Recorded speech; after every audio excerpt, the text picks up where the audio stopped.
તો તાપી જિલ્લાના સોનગઢમાં વન વિભાગ અને પ્રાકૃતિક સંસ્થાના સંયોગથી એક પેડ માં કે નામનો કાર્યક્રમ યોજાયો અને જેમાં અંદાજિત 7,000 જેટલા વૃક્ષોના રોપાનું રોપણ કરવામાં આવ્યું હતું।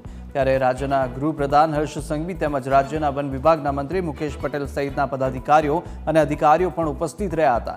જે તકે હર્ષ સંઘવીએ અગ્નિવીરને પ્રાધાન્ય આપવા અંગે પણ પ્રતિક્રિયા આપી હતી। पेड़ मां के नामનું આહવાન કરવામાં આવ્યું। આ આહવાનને કાશ્મીરથી કન્યાકુમારી સુધી કરોડો ભારતીયોએ સાથે મળીને પોતાની માની યાદોમાં એક વૃક્ષ અલગ અલગ જગ્યા પર વાવ્યું।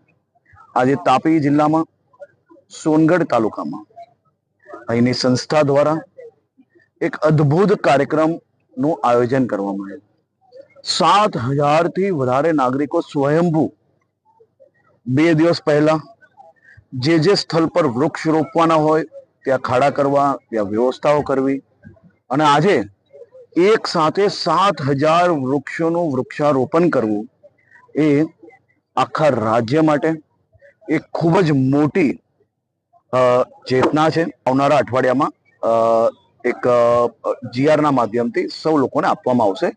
આદરણીય મુખ્યમંત્રી શ્રી ભૂપેન્દ્રભાઈ પટેલ દ્વારા આપણા દેશના વીર અગ્નિવીરોના માટે રાજ્યમાં એસઆરપી અને આર્મ્ડ ફોર્સની અંદર આ પ્રકારનું સ્પેશિયલ એ લોકો માટે જગ્યા રાખવી તે માટે કાલે નિર્ણય લેવામાં આવ્યો છે।